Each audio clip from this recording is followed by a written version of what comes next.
Hello everyone. If you follow Pro League, you would have just seen DarkZero win the Salt Lake City Major. A very well-deserved win, beating Wildcard, FaZe, and Shopify in the playoffs. If you watched the grand final, DarkZero looked very dominant in their map wins.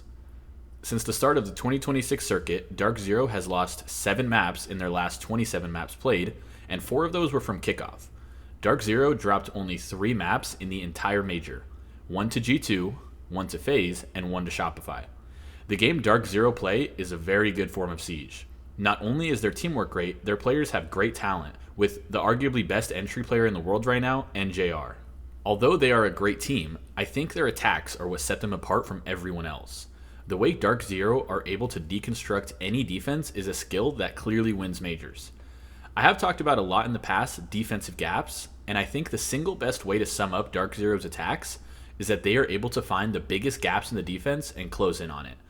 It is hard to give credit to any single player, as each player really puts in the effort to win the game, but a lot of credit needs to go to Callout, the DarkZero coach, who I think has clearly proved he is capable and one of the best coaches in the world. If you ever listen to their timeouts, you can tell he does his homework.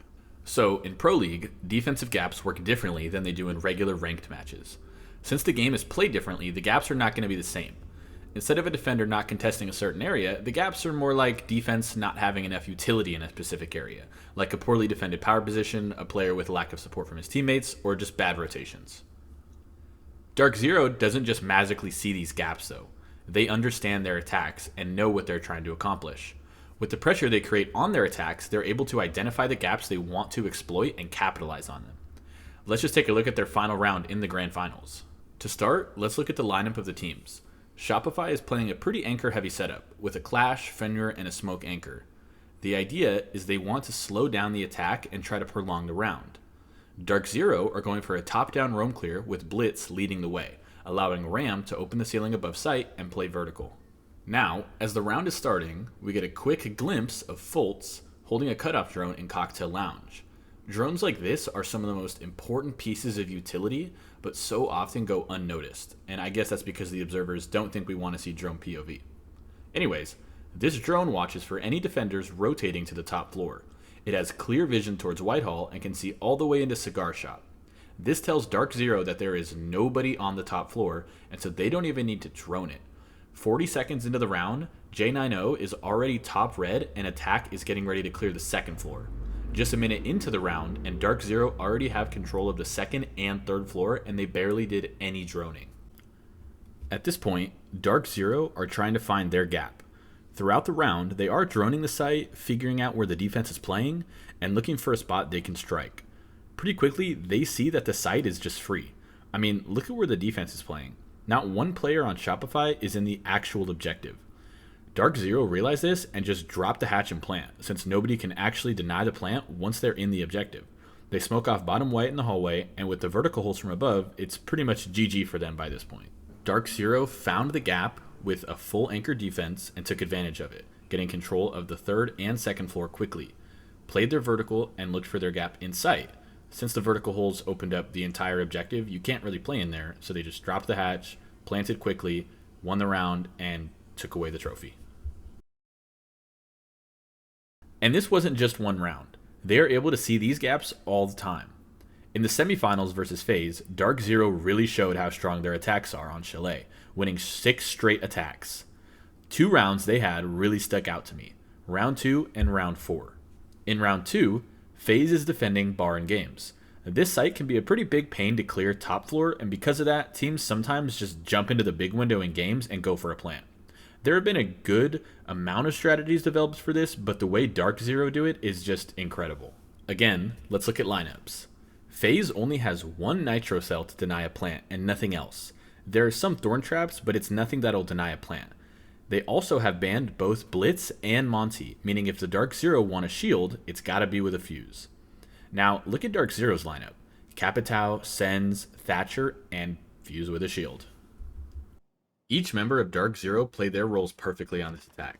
Firstly, Newers on Sens throws his ROU projector through this drone hole, cutting off any line of sight from closet to the default plant spot. Next is Kino on Fuse with a shield. He tosses his smoke grenades inside a side here, jumps through the window, runs over to this couch, hops up and plants. This right here is probably the number one play in this entire round, planting on this desk, because usually attackers will plant in this corner here, and defenders can easily nitro or even run up like FaZe tried to do, and just blast that spot. The next player was Capitao, played by Foltz, upstairs, using his fire arrows to block off the Wamai, playing in library, denying any access to play on the hatch, and deny the plant from above. Lastly was J90 on Thatcher, and although his play did not work out perfectly, I still love the idea he was going for. Knowing the defense was more than likely going to throw a nitro to deny the plant, he used his EMP to shoot through the wall, denying any plant denial FaZe might have thrown.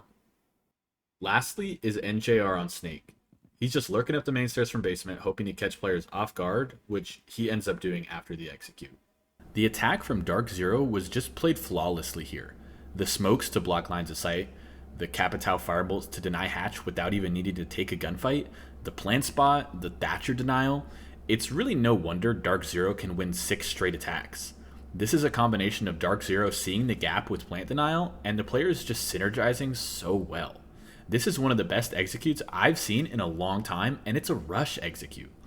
5 players from FaZe, and none of them could do anything about it. Keep in mind too, FaZe are the most recent invitational winners. This is supposed to be the best team in the world, and DarkZero just dog walks them for 6 rounds in a row. And honestly, this whole series, DarkZero just came out on top. Even though they dropped one map, I still think they were dominant the entire series and took that energy well into the grand finals. The round 4 attack from DarkZero show again how they are able to identify gaps in a defense and capitalize on it. FaZe are defending top floor, and most teams, like FaZe, extend into mezzanine and play around library. DarkZero start the round creating pressure around the map and trying to mask where their push is coming from. I think the gap started right here, when NJR hits this nasty shot onto Vita King in bedroom. Not only is this their bedroom player, it's their smoke. This means no plant denial. Pretty much as soon as smoke goes down, all of the DarkZero players rotate to the Solarium side of the map and go for an execute. I like this point of view right here from Souls.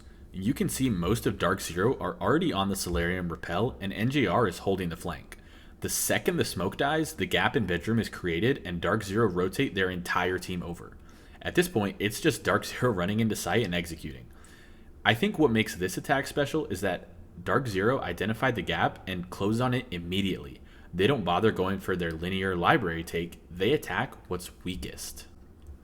So, DarkZero can attack, and they can attack really well.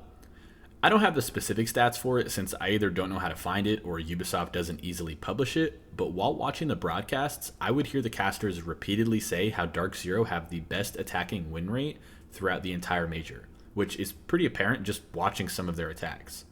They have their predetermined attacks, but are never afraid to switch their attack mid-round and go for something better. They gather intel, pressure the defense, and punish poorly defended objectives. So, how can you translate this to ranked? I would say the biggest takeaway is not tunnel visioning on the same attack. Attacks evolve as the round goes on, and being able to adapt as the round goes on will make you a better player. You should be looking to attack the weakness, not force something that won't work. If one side of the map is weak, pivot. If a player dies, what does that change? If utility is missing, how can you take advantage of that? Being able to identify this stuff is what makes attacking so difficult, but since DarkZero have mastered it, it makes their attacks so good. This is why their attacks were so dominant throughout the major.